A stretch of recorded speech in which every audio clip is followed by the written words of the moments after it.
नमस्कार. श्री स्वामी समर्थ. जय जय स्वामी समर्थ. स्वामींच्या प्रिय भक्तांनो, आजच्या स्वामी संदेश मध्ये तुमचे मनापासून स्वागत आहे. आजचा स्वामी संदेश खास स्वामींनी तुमच्यासाठी पाठवला आहे, कारण स्वामी जाणतात की तुम्ही त्यांची मनाभावाने आणि अंतःकरणातून सेवा करतात. तेव्हा देव म्हणतात की बाळा, कोण म्हणतं की तुझी इच्छा पूर्ण होणार नाही? तू फक्त माझ्यावर विश्वास ठेव.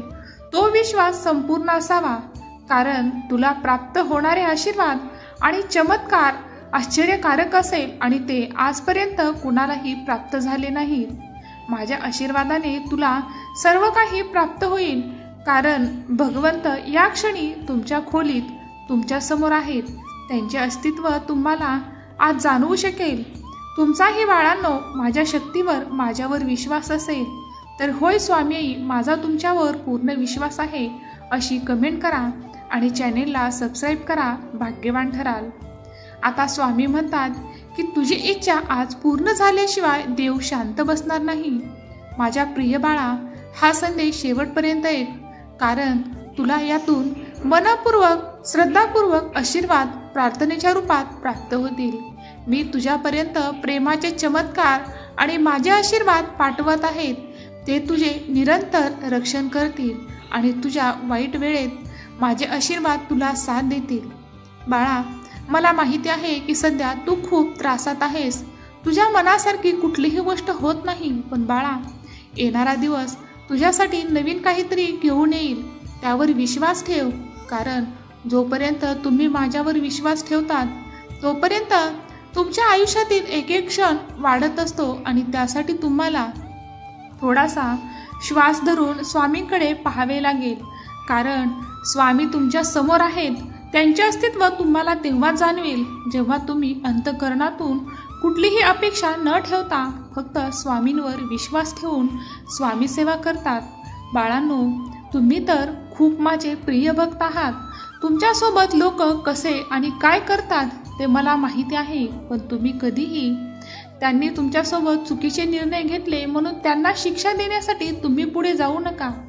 कारण तुमचे दुःख, तुमचे क्लेश मी काढून टाकत आहे.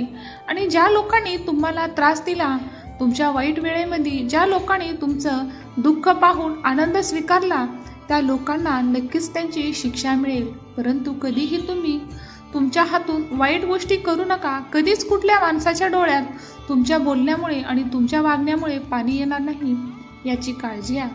कारण शब्द हे एकदम धारेदारके असतात.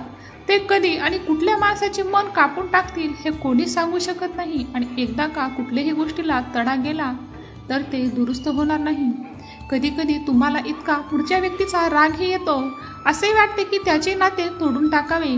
पण या जीवनामध्ये खरा विचार केला तर नाते आणि तुमचे शुद्ध अंतःकरण याच्याशिवाय कायम टिकणारे आहेच तरी काय, याचा तुम्ही कधी विचार करता का? कारण आपण एकटे आलोत, एकटे जाणार आहात. कितीही कष्ट केले, कितीही पैसा कमवला, कितीही मुलांबाळासाठी धन दौलत कमवली, तरीही आपण गेल्यानंतर आपण कमवलेल्या पैशासाठी, आपण कमवलेल्या धनासाठी आमची मुलंच एकमेकासोबत भांडणं करून जीव घेण्यासाठी पुढे राहतील. त्यामुळे कष्ट आणि मेहनत कराच, पण नेहमी आपला उद्धार कशात आहे आणि आपल्या जीवाच्या उद्धारासाठी आपण काय करायला हवे याचा विचार तुम्ही सर्वात पहिले करायला हवा. कारण ज्या वेळेस तुम्ही तुमच्या शरीराचे भोग भोगत असता त्यावेळेस तुमचा जोडीदार किंवा तुमच्या घरातील तुमचे मूल बाळ किंवा तुमच्या अतिशय प्रिय असणारी व्यक्ती तुमचे दुःख वाटून घेऊ शकत नाही. तुम्ही जे काही केले आहे त्याचे भोग तुम्हालाच भोगावे लागतात. त्यामुळे कधीही पैसा, धन दौलत तुम्ही जमवत असता, गोळा करत असता, तेव्हा कधीच वाईट मार्गाचा अनुभव करू नका. वाईट गोष्टीने कुठल्याही संपत्तीचा साठा करू नका. तुम्हालाही या गोष्टी पटत असतील तर नक्कीच होय स्वामी आई, मला या गोष्टी पटतात असे सांगा. तुम्हाला मी असेच मौल्यवान ज्ञान देत राहील. कारण बाळांनो, तुम्ही कितीही कमवा, कितीही काही केलं तरी तुमच्यासाठी कोणच तुमचे अंतःकरण ओळखणार नाही.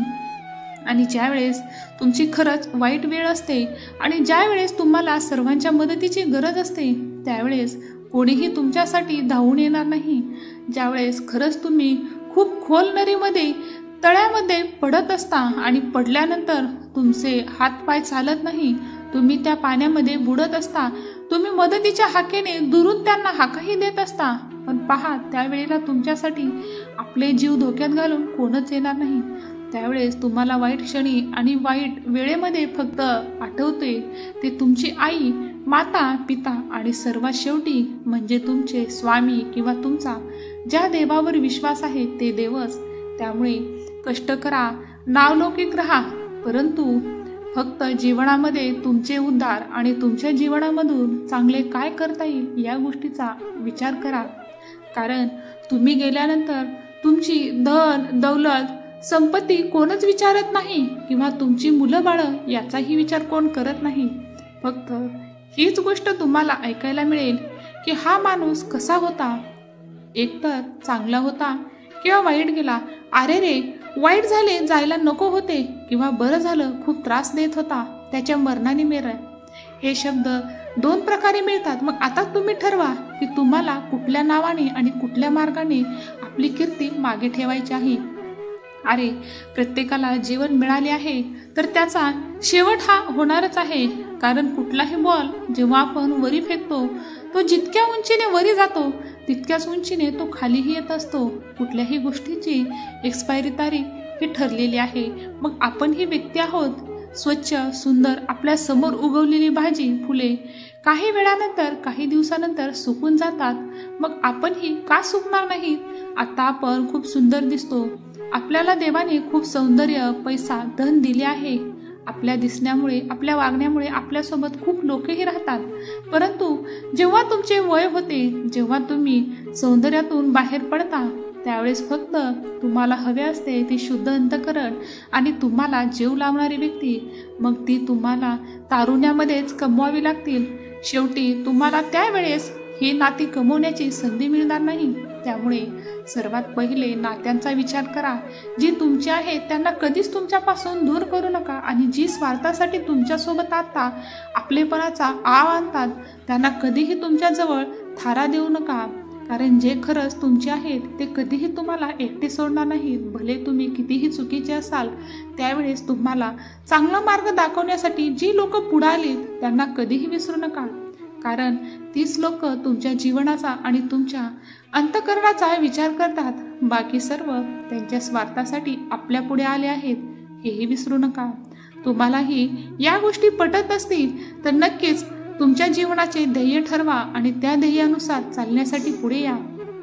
तुम्हाला तो मार्ग मी नक्कीच दाखवीन, आणि तुम्हाला त्या मार्गावर चालायचे असेल, तुम्हाला स्वामींचा मार्ग स्वीकारायचा असेल तर नक्कीच आपल्या चॅनेलला सबस्क्राईब करा आणि कमेंटमध्ये तसे टाईप करा। धन्यवाद। श्री स्वामी समर्थ। जय जय स्वामी समर्थ।